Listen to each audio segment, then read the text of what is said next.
So in this video, I'm going to show you how to customize your public URL, your personal URL, which will enable you or at least help you to be found more easily if recruiters search for you by name. And secondly, I'm going to take you through the 5 key sections of your LinkedIn profile to customize. And in this particular video, I'm going to cover the first 3 of the 5 areas of your profile, the 5 sections of your profile to customize. So phase 2 now, we're on to phase 2, which is customization of the basic LinkedIn profile. And one of the most important parts, which I demonstrated briefly earlier on, is the URL. And as I mentioned, it's important because recruiters and employers will use Google to search for you by name. So you will make it easy for them if you can then customize your public URL. And the way to do this is by going to the Edit Profile button, which you can find either in the actual nav bar at the top, or by clicking the Edit Profile button within your profile. That will then bring up an edit icon next to your current URL to give you the option to actually change the URL. So once you click that URL, it will bring you to this screen, and in the bottom right hand corner you will see Customize Your Public Profile URL. Click on that, and then it will bring up this box and a field which allows you the opportunity to actually enter your preferred public profile URL. And a word of warning here: if your public profile URL has been used by someone else, you won't be able to use that URL. It's a first come, first served basis. So I suppose the message here is get your public URL claimed as soon as possible. And once you've typed in your chosen public profile URL, the professional one at that, click the Set Custom URL button. Another area to optimize is the contact information. You can click on the Edit Profile button on your profile to open up this area, and then click Edit Contact Information. Now I chose just to add my email and my Twitter handle, which links through to my Twitter account. The reason I put my Twitter account in because I knew it was professional.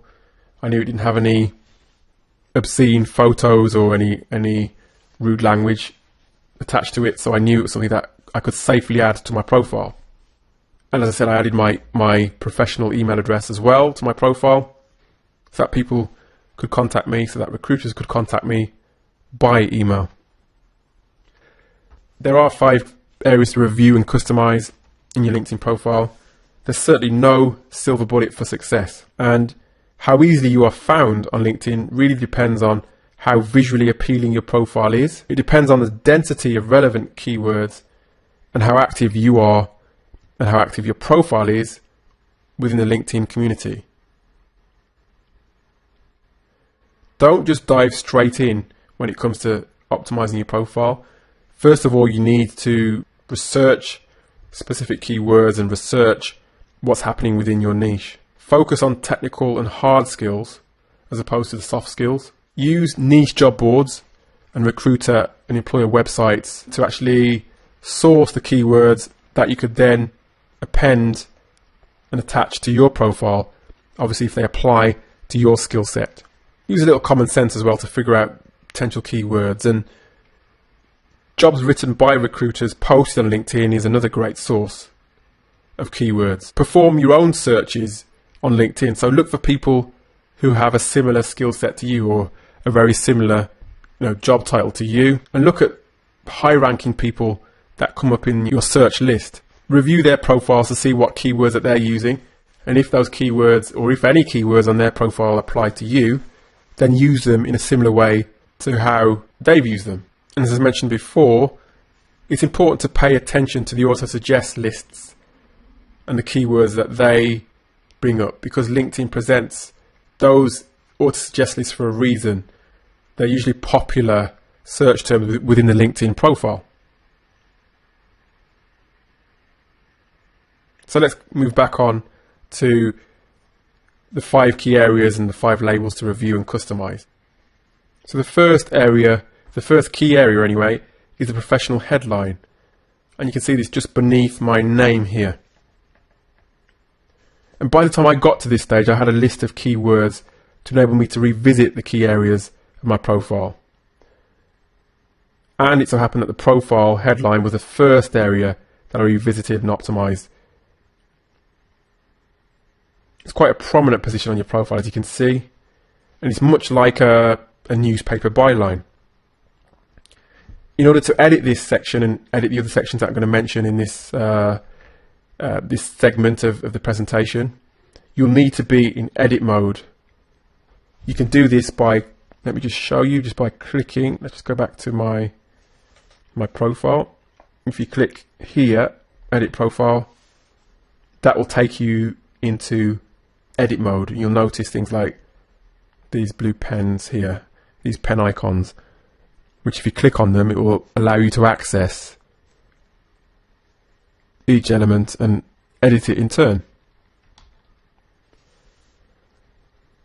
So we click this blue pen here to edit the professional headline. And really what you probably want to do a draft of this anyway before you posted it to your profile, but the professional headline would normally contain 3 elements. The first element being the important keywords, as I mentioned before.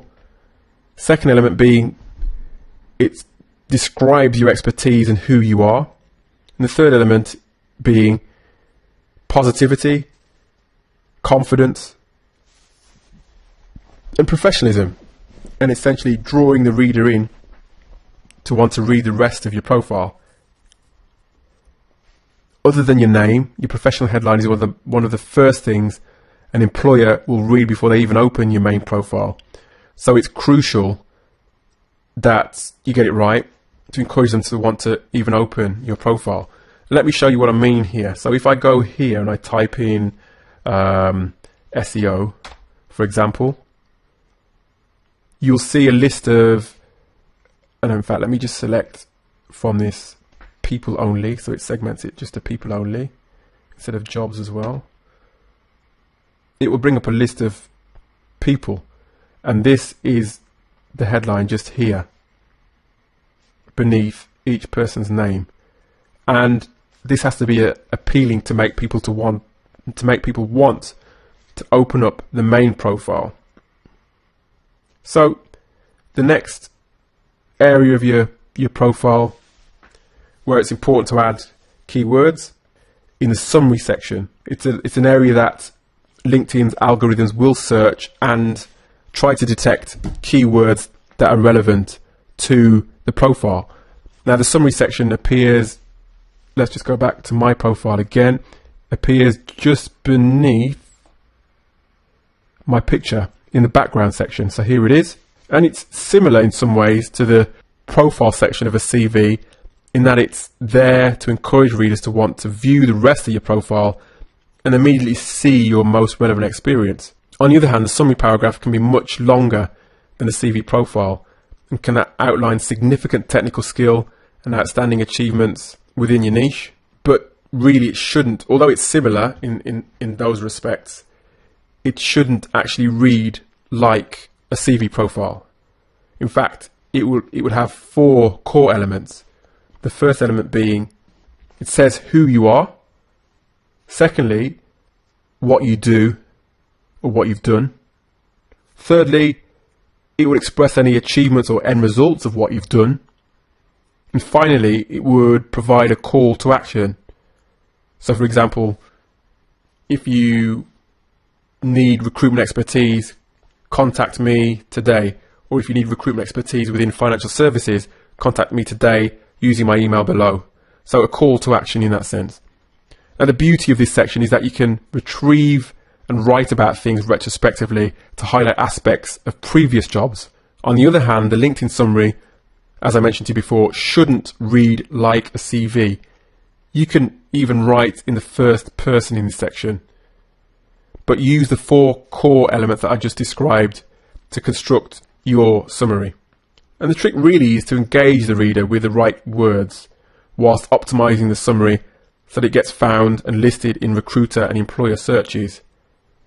Keep the summary relevant to your target audience and update it as and when you gain more relevant, significant achievements and skills. Now, I also included a speciality section in my summary, and that would focus on hard skills, technical skills, because LinkedIn, again, its algorithms will detect and search these areas to find keywords. So let me show you the speciality section that I'm referring to here. Just scroll down slightly. It's in the summary section, but it's just below the main paragraph that I've written. So in order to access it, you need to click on, again, the edit profile button just here. And then you click on the edit icon that appears just above. Scroll down to the speciality section, and here you can see each of my specialities. And if you're going to add specialities in, make sure you separate each one with a comma so that it becomes a separate keyword within your profile. So here you'll see social media, recruitment, online community development, SEO, online acquisition, etc., etc. Once you're done, click on the save button. Key area number 3 is the job title and job description areas, so that you'll find the job title and job description in the experience section of your LinkedIn profile. And again, it's a key area which is sensitive to recruiters and employers' searches. So again, I knew it was important to choose words that recruiters and employers were targeting at the time. Now, optimize each job that you entered in the basic setup phase, but don't cut and paste text from your CV. In fact, it shouldn't read like a CV at all. Again, you can use the first person here and make it engaging, make it appealing, make it sound natural. Each job you enter should run in reverse chronology.